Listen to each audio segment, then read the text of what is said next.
1 घंटा 21 मिनट और 46 सेकंड का वीडियो बनाने वाला और 30 पन्नों का सुसाइड नोट लिखने वाला अतुल सुभाष अपनी मौत के पहले के आखिरी 2 दिनों की पूरी कहानी भी लिख गया।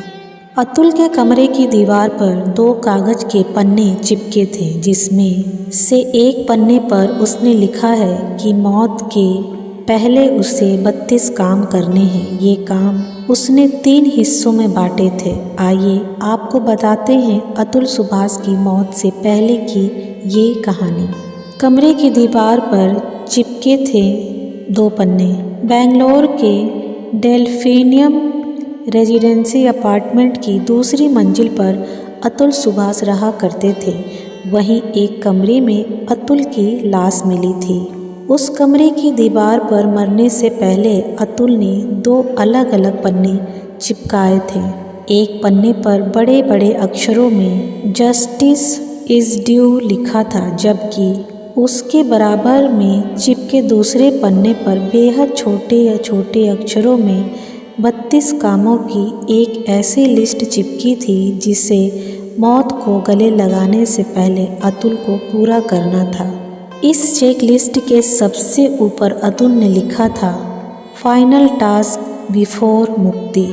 3 हिस्सों में बांटे थे जिंदगी के आखिरी 32 टास्क। दरअसल ये अतुल के फाइनल 32 टास्क थे। इन टास्क को अतुल ने 3 अलग अलग हिस्सों में बांटा था। पहले हिस्से का नाम उसने बिफोर लास्ट डे यानी आखिरी दिन से पहले रखा था। दूसरे हिस्से का नाम लास्ट डे रखा था, जबकि तीसरे हिस्से का नाम एग्जीक्यूट लास्ट मोमेंट यानी आखिरी पल वाले काम रखा था।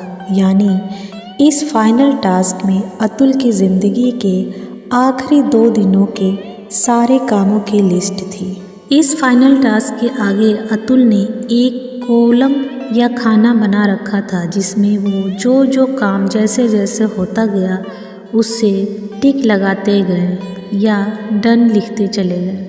उन्होंने टोटल 32वें में से 8 कामों में डन लिखा था।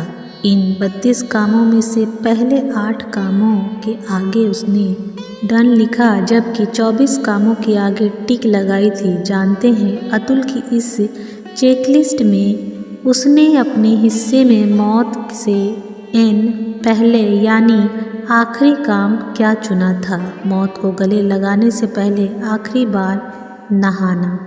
अतुल की ज़िंदगी की आखिरी 2 दिनों की चेकलिस्ट की शुरुआत बिफोर लिस्ट डे से होती है, यानी मौत से 1 दिन पहले यानी 8 दिसंबर के लिए अतुल ने फाइनल 8 टास्क को चुना था। इस टास्क की शुरुआत होते ही पहले टास्क एसोसिएट लास्ट डे से यानी आखिरी दिन की शुरुआत से, दूसरा काम इम्पोर्टेंट डॉक्यूमेंट्स को पैक करना था। तीसरा टास्क कानूनी तैयारियों को पूरा करना था। चौथा काम ऑफिस के सभी काम पूरे करना। 5वां काम सभी कम्युनिकेशन को इकट्ठा करना था। 6ठा काम डेटा का बैकअप लेना। 7वां काम छोटे मोटे कामों को अंजाम देना। 8वां काम पैसों को सेव करना। मौत से पहले के इस आखिरी दिन अतुल ने खुद के लिए जो 8 टास्क चुने थे वो सभी शायद पूरे हो गए थे, इसलिए इन सभी टास्क के आगे उन्होंने डन लिखा था। अतुल ने अपनी ज़िंदगी के आखिरी दिन के कामों को 2 हिस्सों में बांट दिया था। पहला हिस्सा लास्ट डे के तौर पर तय टास्क को पूरा करने के लिए और दूसरा हिस्सा आखिरी लम्हों के टास्क को पूरा करने के लिए। लास्ट डे के पहले हिस्से के लिए उसने कुल 10 टास्क खुद के लिए तय किए थे, यानी ये टास्क 8 और 9 दिसंबर की रात के थे। इस आखिरी दिन के टास्क में सभी को पैसे चुकाना, डॉक्यूमेंट्स को स्कैन कर अपलोड करना, इसे अपने मेल से जोड़ना, सुसाइड नोट की एक कॉपी बैकअप में तौर पर अपलोड करना, लैपटॉप चार्जर, ऑफिस की आईडी, गेट की आईडी सभी को ऑफिस में जमा करना, खुदकुशी के लिए फांसी का फंदा तैयार करना, अपने फ़ोन से फिंगरप्रिंट्स और फेस रिकग्निशन को हटाना, छोटे मोटे कामों का डाटा तैयार करना और सुसाइड नोट वीडियो को अपलोड करना। अब अतुल की ज़िंदगी का आखिरी लम्हा करीब आ चुका था। अब अतुल को अपने उन्हीं आखिरी लम्हों के 13 काम करने थे। इन आखिरी लम्हों के लिए जो फाइनल टास्क अतुल ने लिखा उसी शुरुआती की और उसकी शुरुआत ही डिस्ट्रॉय आई से होती है, यानी खुद को बर्बाद करना। इसके बाद अतुल सुसाइड नोट वीडियो और मेल को अलग अलग ग्रुप में पब्लिश करने का काम करते हैं। इसके बाद वो अपने परिवार को मैसेज भेजता है, परिवार के बाद वकीलों को मैसेज भेजता है, ऑफिस को मेल करता है, अटैचमेंट को चेक करता है, फिर वीडियो को लाइव अपलोड करता है, सुसाइड नोट को उसी के साथ अटैच करता है, साथ ही कोर्ट की कॉपी भी मेल करता है। इसके बाद अतुल कोर्ट को भेजे गए मेल का बैकअप लेता है और उसे सेव करता है, फिर हाई कोर्ट और सुप्रीम कोर्ट को मेल भेजता है, भेजे गए मेल का अटैचमेंट चेक करता है। अब मुक्ति से पहले के 6 फाइनल टास्क बचे थे। आखिरी लम्हों के इन आखिरी कामों की शुरुआत अतुल कमरे में टेबल पर सुसाइड नोट रख कर करता है। इसके बाद वो कमरे की चाबी फ्रिज पर रखता है, कार और बाइक की चाबी भी उसी फ्रिज पर रखता है। अब उसके सारे काम हो चुके थे, आखिरी में 4 काम बचे थे।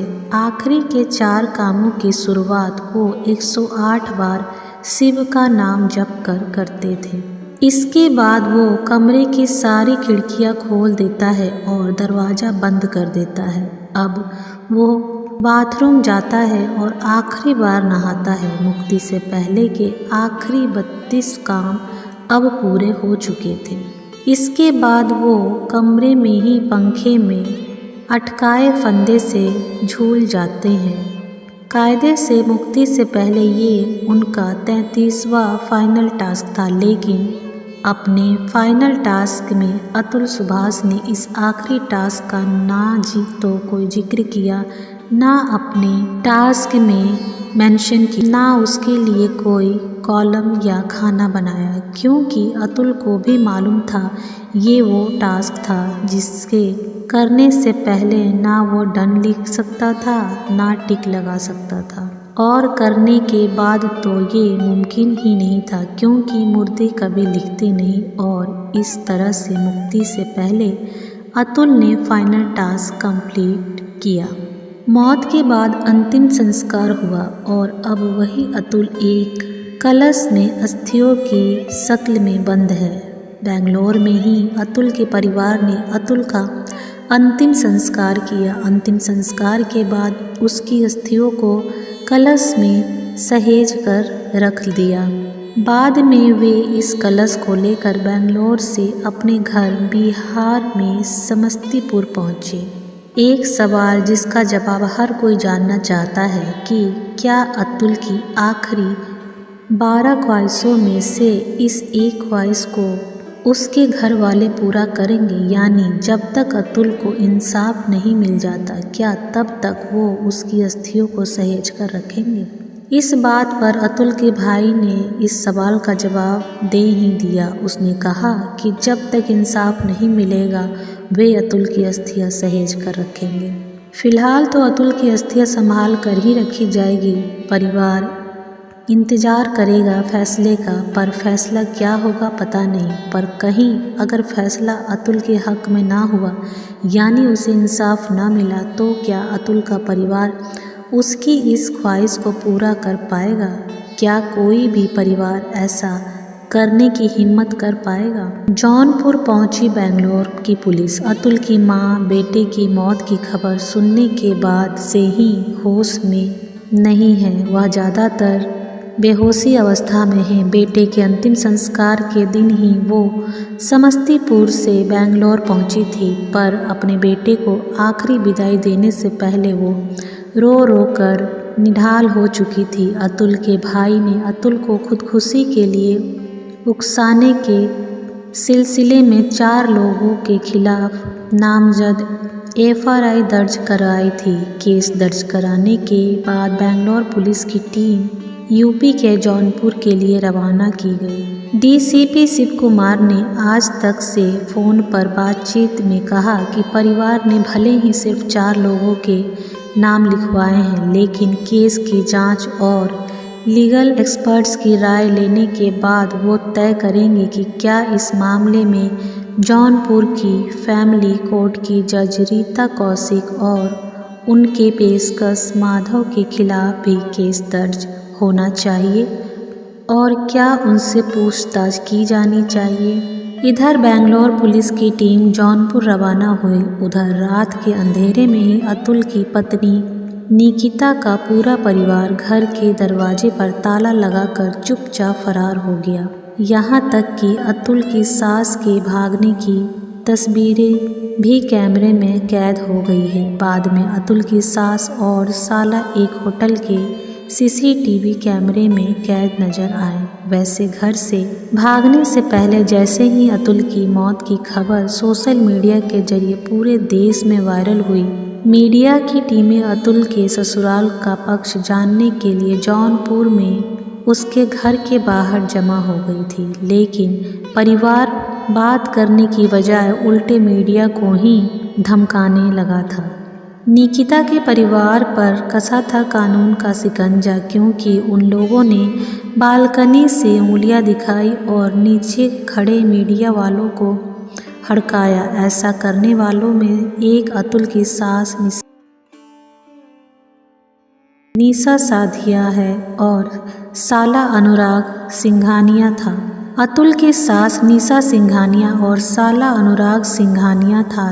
दिन के उजाले में दोनों ने मीडिया को उंगलियां दिखाई थी और रात के अंधेरे में दरवाजे पर ताला जड़कर रफू चक्कर हो गए। उन्हें पता था कि बेंगलोर पुलिस कभी भी घर पर दस्तक दे सकती है और घर वालों को गिरफ्तार कर अपने साथ ले जा सकती है। अब देखना यह है कि बेंगलोर पुलिस के साथ अतुल के ससुराल वालों की लुका छुपी कब तक चलती है। ये थी अतुल की कहानी। मैं अपने व्यूअर से पूछना चाहती हूँ कि क्या जो अतुल ने अपनी ज़िंदगी के साथ किया वो सही था? क्या आत्महत्या ही सभी समस्याओं का समाधान है? आप अपनी राय कमेंट बॉक्स में ज़रूर लिखेंगे। मेरा यह मानना है कि समाज में कानून व्यवस्था में सुधार लाने की बहुत ज़रूरत है। माना कि महिलाओं के पक्ष में बहुत सारी कानून व्यवस्था बनी हुई है। गौर करने वाली बात यह है कि क्या इस व्यवस्था की सही लाभ उठाया जा रहा है या इसका नाजायज़ फ़ायदा उठाया जा रहा है। बहुत सारी महिलाएं ऐसी भी हैं जो सही न होते हुए भी कानून के आड़ में सेफ गेम खेल रही हैं, क्योंकि वह एक महिला है। सिर्फ इसलिए कानून को समझना पड़ेगा कि क्या सही है और क्या गलत। कानून ऐसा बनाया जाए जिसका कोई गलत फ़ायदा ना उठाए।